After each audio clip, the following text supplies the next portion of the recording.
আসসালামু আলাইকুম। কেমন আছেন আপনারা? দেখেন, আমার পুতুস আবার বেবি দিয়েছে।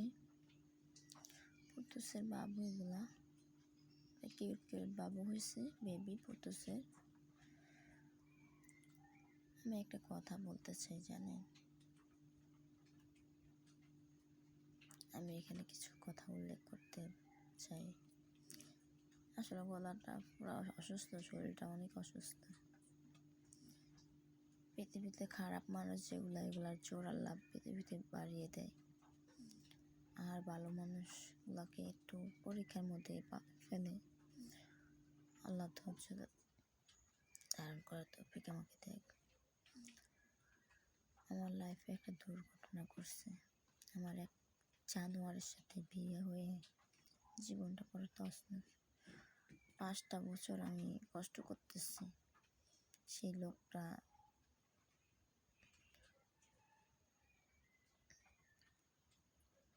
আমার টাকা পয়সা নিয়ে, তারপরে নিয়ে সব নিয়ে পালাই গেছে। কিন্তু লোকটা এত খারাপের খারাপ, যা গেল। আমি মানুষের থেকে ধার করে অনেক টাকা পয়সা নিয়ে দিছি। আইন আদালত যে এত খারাপ, সেটা কখনো বুঝতে পারিনি, এখন বুঝতে পারি।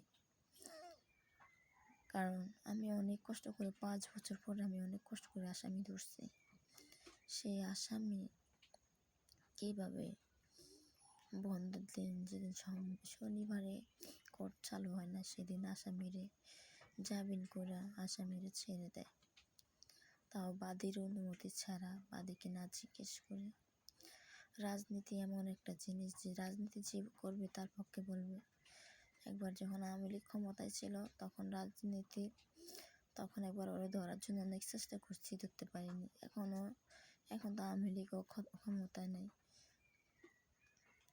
হ্যাঁ, তখন আওয়ামী লীগের কত আমসা চামচা ছিল, প্রভাব খাটাইছে। এখন আবার বিএনপি। তো যারা রাজনীতি করে তাদের জন্য কি সব কিছু আসছে নাকি আর কারোর জন্য আসেনি? আমরা সাধারণ মানুষ, আমরা শুধু লাঞ্ছিত হব? আমাদের কোনো নেই।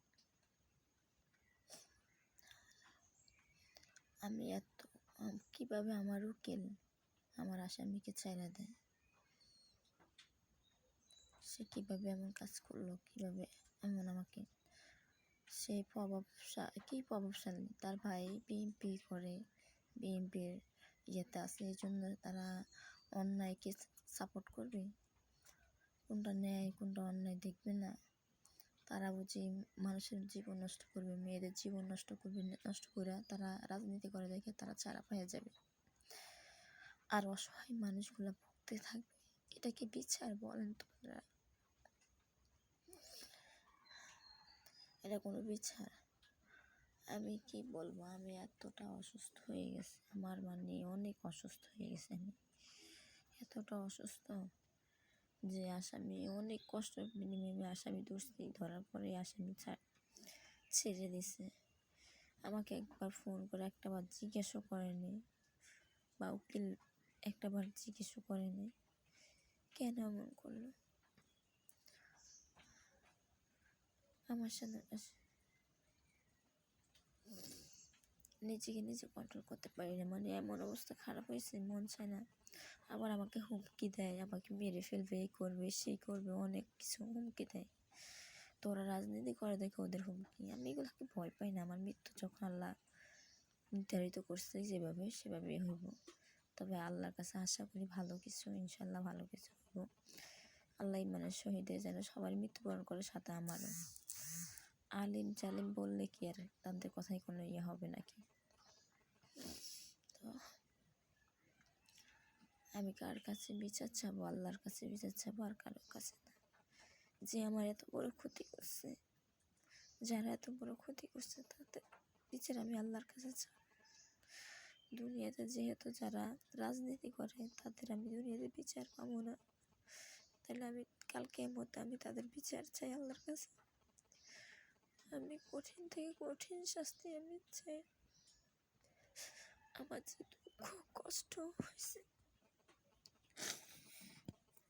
তার বিচার আমি মহান আল্লাহ তাআলার কাছে চাইতেছি।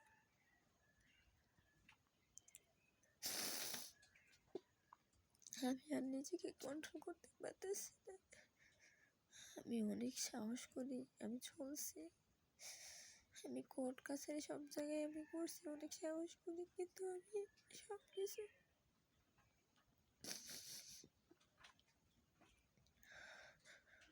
আমি এখন নিজে কিভাবে আমি এতটা ভেঙে পড়ছি নিজেও জানি না।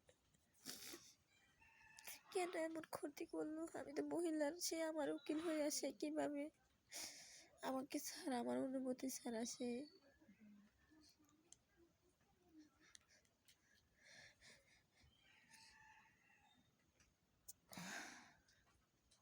আমি কার কাছে যাবো? কার কাছে গেলে আমি বিচার পাবো? আল্লাহর কাছে বিচার পাবো, আর কারো কাছে আমি বিচার পাবো না। আমাকে সহযোগিতা আল্লাহ ছাড়া আর কেউ করতে পারবে না।